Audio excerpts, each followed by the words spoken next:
Movement shooters are the heart-pounding, high-speed thrill ride of the first-person shooter world. These games don't care about realism or tactical crouching behind cover. They're about speed, reflexes, and outmaneuvering your opponents with grace and skill. In the world of movement shooters, standing still is the quickest way to end up dead. Instead, you're expected to dash, jump, slide, and wall run your way through combat like a caffeine-fueled ninja. But how did we get here? Why did these fast-paced, chaotic games fade away for so long, only to come back screaming in recent years? We're going to break down the history of movement shooters from their chaotic beginnings, to their unexpected decline, and finally to their explosive return. By the end of this, you'll see why movement shooters are more than just a relic of gaming's past. They're a fundamental part of its future.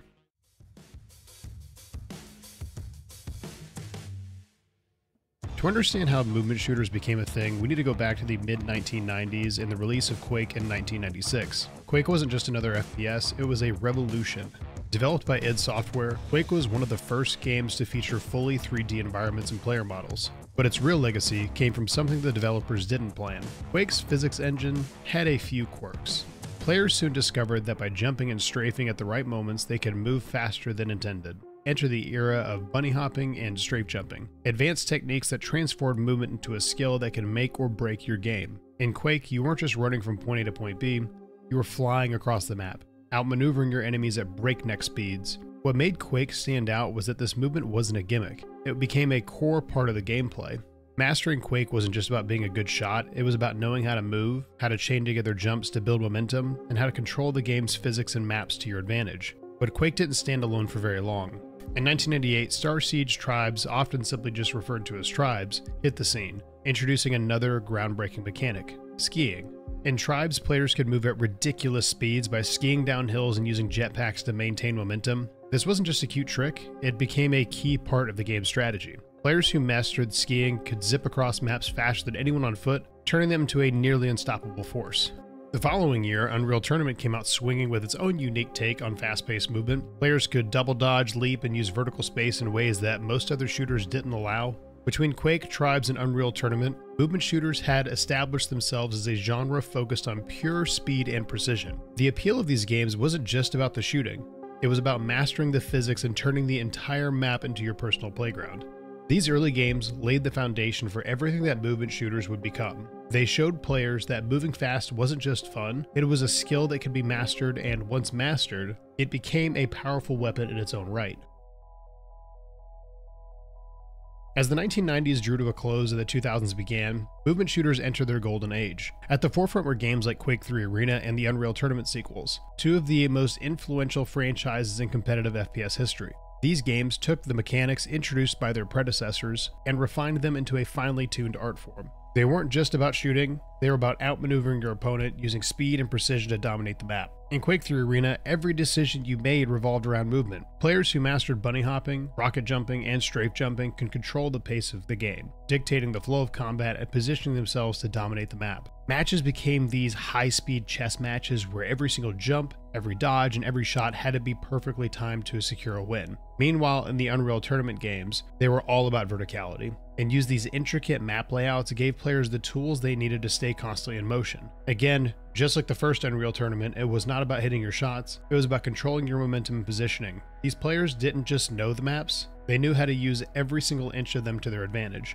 Tribes 2 in 2001 also took things a little bit further, building on that skiing mechanic from the first game and added even more depth to its movement system. Players could move faster with more precision than ever before, and skiing became an art. Mastering it allowed players to traverse these massive maps in seconds, setting up ambushes, capturing objectives, and controlling the flow of the game. These games dominated the competitive scene. They were fast, chaotic, and exhilarating, with movement as the central mechanic that separated the best from the rest. For a while, it seemed like movement shooters were unstoppable. Now it's a ghost town. But like all things, the golden age of movement shooters could not last forever.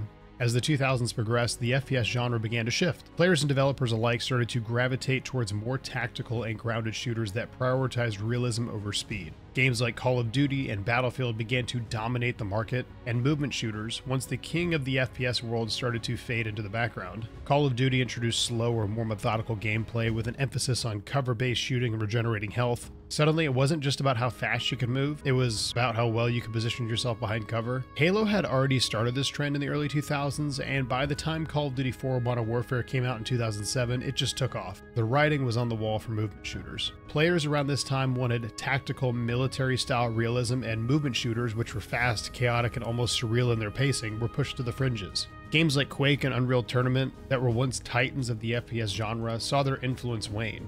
The market was flooded with slower, more cinematic shooters, and movement, that was once the star of the show, became just another mechanic. The movement shooter genre wasn't dead, but it was certainly on life support. For nearly a decade, the FPS world was dominated by games that were slower, more tactical, and focused on realism. Speed, it seemed, had lost its place in the FPS hierarchy. But just when it seemed like movement shooters had been co-signed to the history books, a few developers started to realize something. Going fast was fun. It's on the way. Stand by for Titanfall. In 2014, Titanfall burst onto the scene, developed by Respawn Entertainment, a studio founded by former Call of Duty developers. Titanfall brought something back that had been missing from mainstream shooters for years: speed.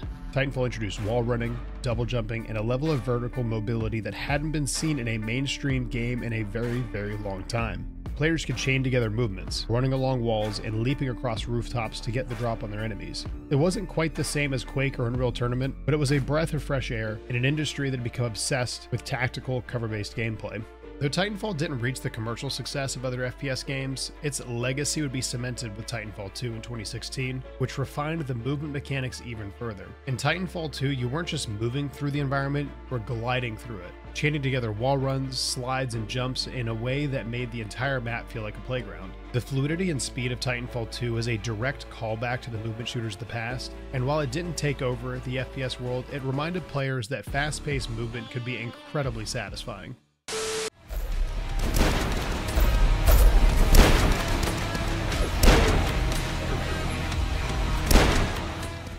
While Titanfall brought back movement to mainstream games, it was the indie developers who truly reignited the movement shooter genre. These were the developers who had grown up playing Quake and Unreal Tournament, and they wanted to bring back that fast, frenetic gameplay they love so much. One of the first major successes of the indie movement shooter revival was Dusk. Developed by David Szymanski, I hope I got that one right, Dusk was a throwback to the golden age of shooters, combining the fast movement and chaotic gunplay of Quake with modern sensibilities. Players could bunny hop through sprawling levels, taking out enemies with speed and precision. The game's retro graphics only added to its charm, making Dusk feel like a lost classic from the 1990s that had suddenly been unearthed.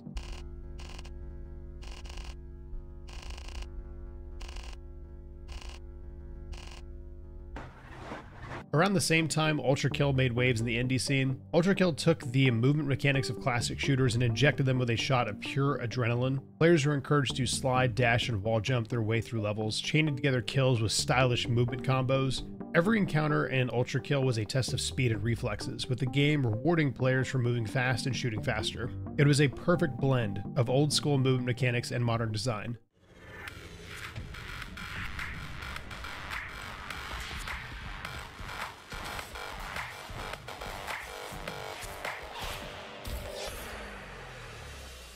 Then came the Ghost Runner series, a cyberpunk action game that turned movement into a deadly puzzle. With wall running, dashing, and parkour mechanics, Ghost Runner forced players to think fast and act faster. Every movement had to be perfectly timed or you were as good as dead. The game's one-hit kill mechanic made it brutally difficult, but also incredibly rewarding for those who mastered its high-speed movement systems.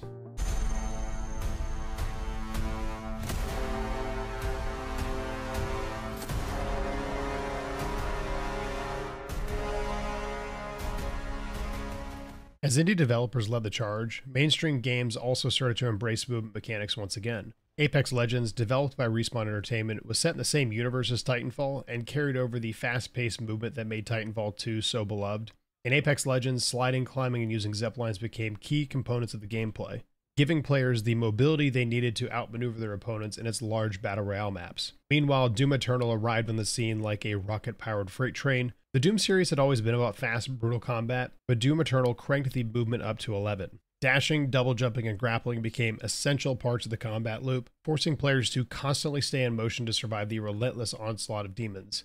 Standing still in Doom Eternal wasn't just a bad idea, it was suicide. Even Call of Duty briefly got in the action with Call of Duty Black Ops 3, which introduced wall running and advanced movement mechanics, though the series would eventually move back to more grounded gameplay.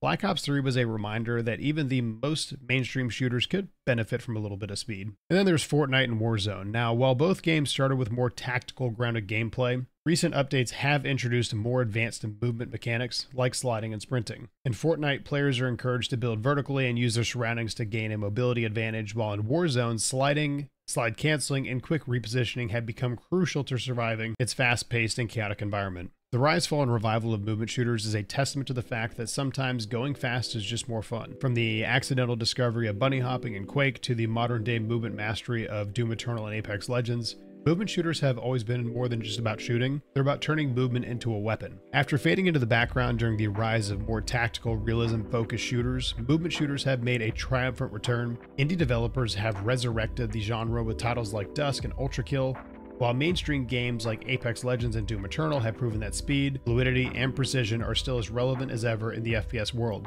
So whether you're wall running in Titanfall 2, sliding through the chaos of Warzone, or flying through the demon-infested arenas of Doom Eternal, one thing is clear, movement shooters are back and they are not slowing down anytime soon. Thank you guys so much for watching. If you all enjoyed and want more video game breakdowns on different topics, please hit the like button, subscribe, and comment down any other topics you would like me to cover, and I will see you guys next time.